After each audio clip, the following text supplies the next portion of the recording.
Real Cuff Radio is about to begin. I am a child of God. I'm no Everybody longer loves a a hero. slave to fear. I believe there's a hero in all of us. Oh, I am a child. Welcome to Real Cuff Radio, and we are going to talk baseball tonight again. And we've got Johnny Johnson, who is the chairman and CEO of the Hit King Baseball Academy. Johnny, how are you? Todd, I'm doing great tonight. Thank you so much for asking. Thanks for having me on the show again. Well, once again, Johnny's going to be introducing our guest, and we're really excited to hear about, because he is well, I'm not going to tell you. Go ahead, Johnny. Thank you, Todd, so much. Thanks again for having us on the show today. Listeners, it is my pleasure to introduce this gentleman as my friend and my company baseball advisor. I would like to let everybody know he is the only Cuban in the Major League Baseball Hall of Fame. He was inducted in the year 2000, and this Major League Baseball player has the following accolades that has followed him in his career. He is a 7-time All-Star player. He was voted MVP of the All-Star Game in 1967. He played for 23 years. He won 2 World Series as a player and 1 World Series as a coach. He finished his career with 1,672 RBIs.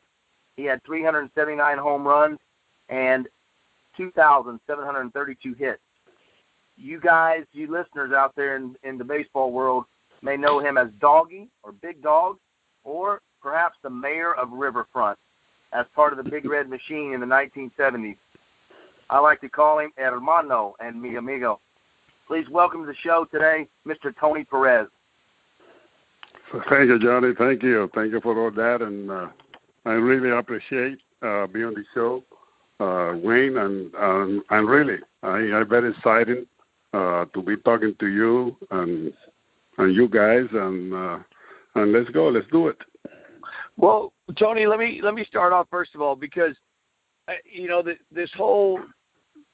the whole thing is all about foundation, and somewhere you had to have a mom and a dad or one or the other that really was behind you on the baseball and pushing you in that direction, and then also I know you had to have a mom or a dad that was keeping you in school and keeping you in church and pushing you in the right direction. So you want to tell us a little bit about your start before you got to baseball?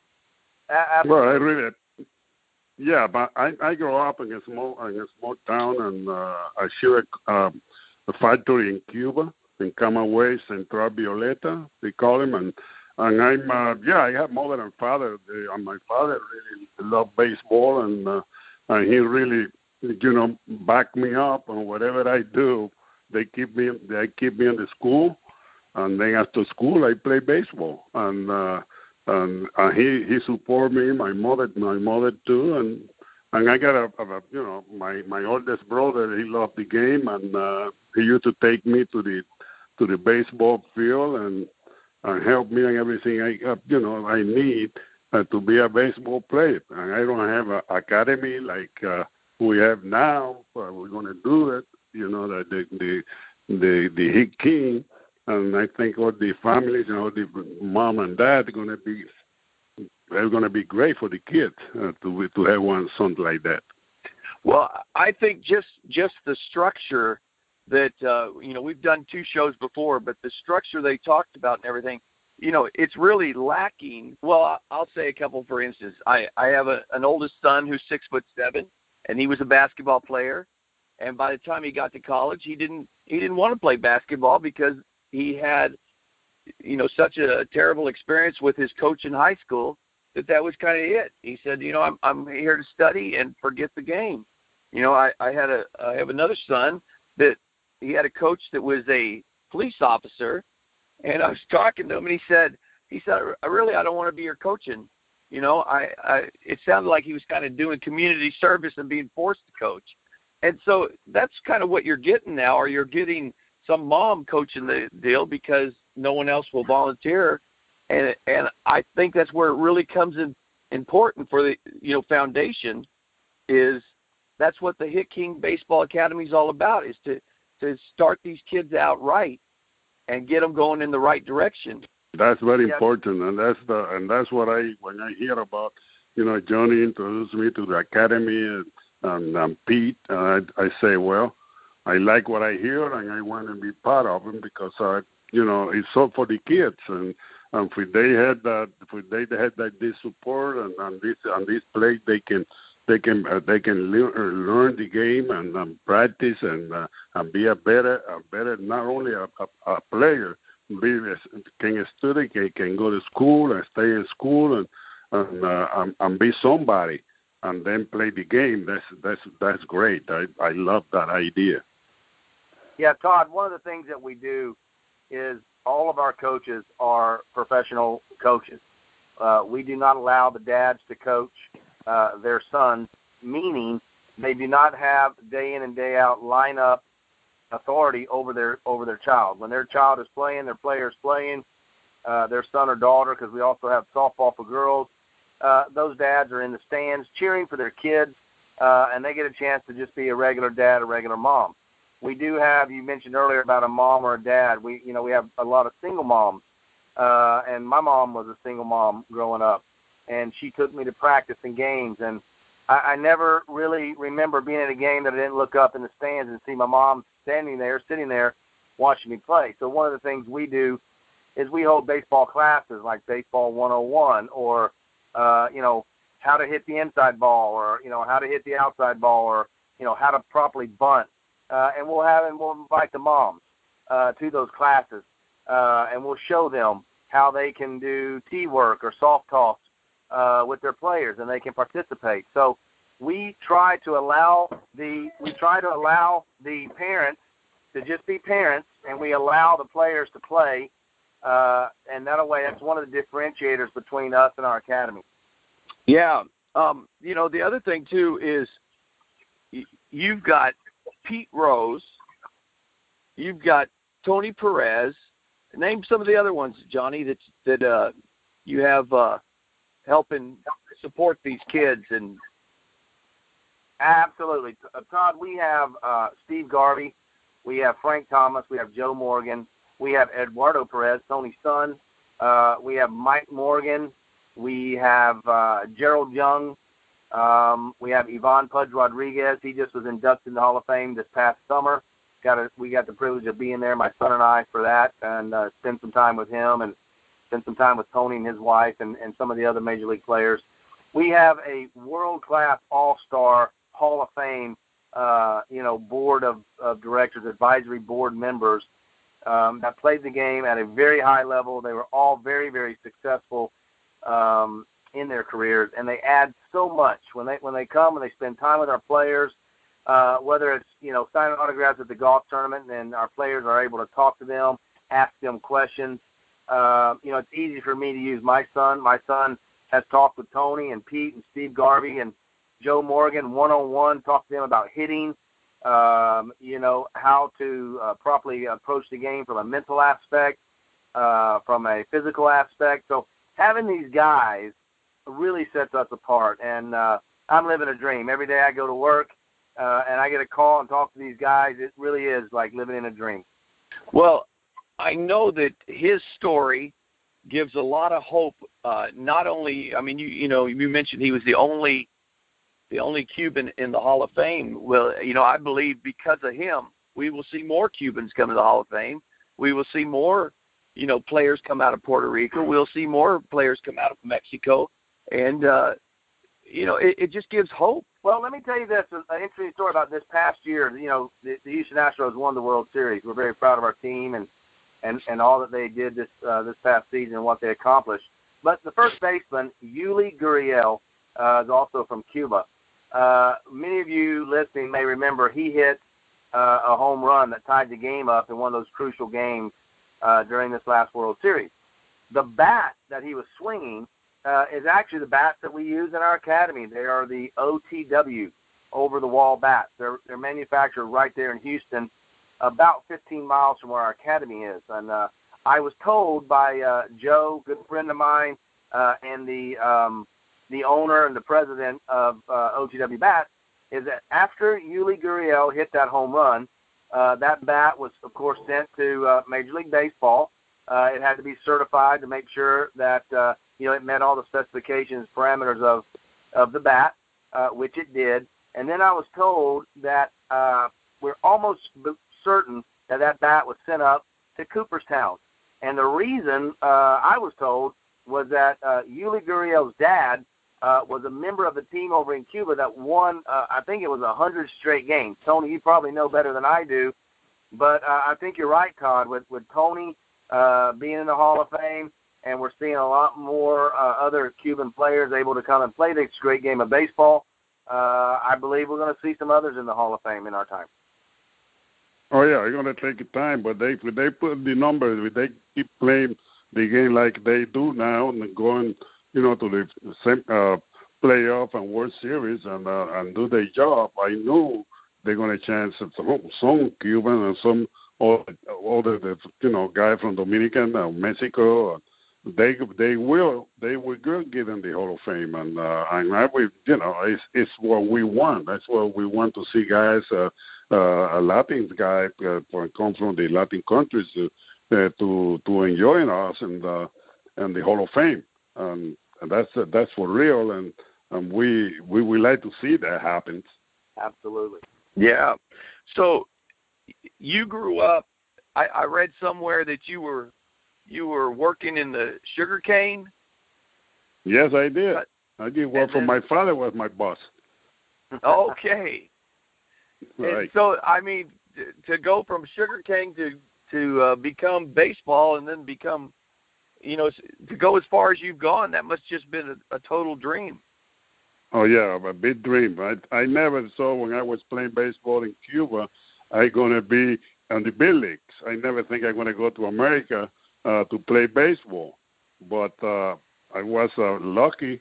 They see me play down there, and then they start talking to me, took me to other place in Havana, and to one at the academy there that they call it the Sugar King, and then for the game, and I start playing more like I play every day because in my hometown we only play on Sundays. We have to work during the week and then play on Sunday. We don't practice much. I mean, that's what I think got me better when I start playing every day and see another players and see start seeing the game, the professional players, and learn how to play the game and be a better ball player. That's what it helped me in my career.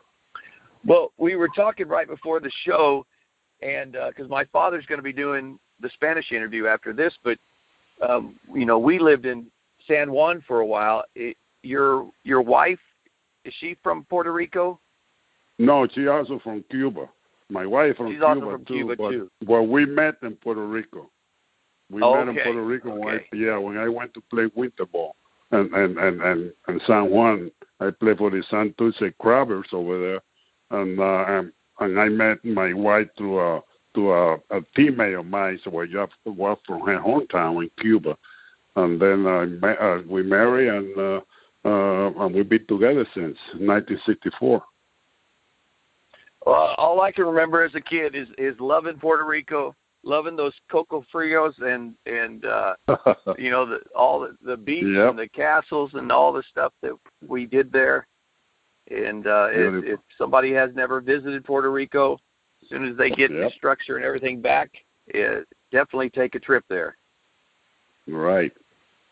That's great. I mean, Puerto Rico, to me, they took me as one of them, they calling me the Cuban Puerto Rican because I spent so many years over there, and I played a lot of baseball in Puerto Rico, and the people love me in Puerto Rico not the same way I love them, and they took me like one of their sons, and my family too. Well, I just believe that we're going to see some of these kids that are in Puerto Rico now, catching on and really starting to play this baseball and getting on the roster somewhere. So well, you can see that. You can see that right now. You can see the guys coming out of Puerto Rico, play in the big leagues. In Korea, you have one of them, and down in Houston, and he's one of the guys who come from one of the academy over there, Lindor, the guy to play for the Indians and Cleveland Indians. They come up 2 years ago, and they great ball players. You know, one of the things I was talking about, you've got to have that foundation, and I have never seen, you know, what I heard Johnny talking about in the first show. You know, Johnny actually gets up and preaches on Sundays when y'all are, you know, having to have Sunday practice or games or whatever. And I've never seen that at any other facility or any other baseball, you know, organization. Well, Todd, thank you for mentioning that. I say unfortunately, I would play baseball every day, all day, and probably never sleep. I love the game so much. I love being around it. You know, when I was growing, I'm 50. You know, this year I'll turn 51. Growing up, they didn't play on Wednesday nights and they didn't play on Sunday, and so we always had a chance to go and participate in church. And my mother, as you mentioned earlier in the show, she made sure I was in church every week, and I was very appreciative of her for doing that, and it gave me a good, solid basis and background in my life.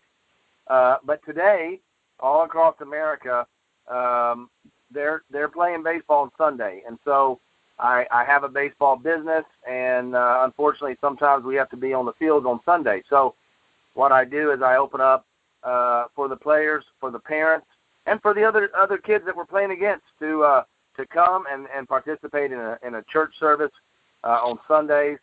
As soon as our academy is finished being built, we're going to plan to have you know, different faiths. We'll have maybe the Catholic priest may come out for a service. For the Catholics, we'll have a rotation of the regular pastors that come out for sort of the Bible-based, Christian-based, non-denominational faith, so that the parents and the kids can participate.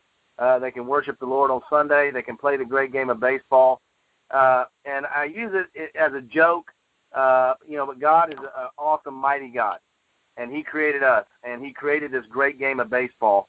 And I tell people, I know that for a fact, because in the very first verse of the Bible it says, in the big inning, God created the heavens and the earth. So I know God's a huge baseball fan, Todd. Right. Yeah. Right. Well, Tony, is there anything that you want to, you know, share with us about, you know, the academy and you know, anything you want to say to especially, you know, these other countries that I know are going to, you know, really enjoy the show in Spanish? But well, like I said before, I love the academy. I love the Hit King. I mean, that's going to be great for the kids. We're going to have, we will do all the players and the academy. They're going to be there. You know, that we mentioned it. Who's going to be with us, and we will get, you know, one-to-one with the kids, talking to them about the game, because we love to talking about baseball. I love to talking about hitting. I didn't say much about defense, but because we got some other guys talking about that. But I love to share, you know, anything with the players, and they want to get better, want to hit better, even to pitch better. We have some guys can do that too, and talk to the kids. I mean, they're going to have a lot of, on the parent, you know, the mom and dad. They will share with us, and they will learn more about the game they do, and they can help the kids too. All right. Well, you know, Johnny, we'll kind of end this show and then start with the Spanish show. But is there anything you want to say before we close out? I just want to thank you, Tony. You're a joy to be around. I do. Thank you so very much for being part of the Academy, what you've done, what you do, what you bring to our organization. And thank you for your time tonight. Todd, thank you for doing these interviews and getting the message of our academy out, not only in Houston, Texas, but literally around the world. There will be some players and some kids who will hear this interview in Spanish, and their lives will be changed. And it's very possible that some of our kids will play with and against some of those kids from those international countries, and I certainly am looking forward to that. All right. All right. Well, Tony, thank you so much. Thank you, Wayne. Thank you, Johnny. And you can count on me anytime, and to do this and do anything for the kids.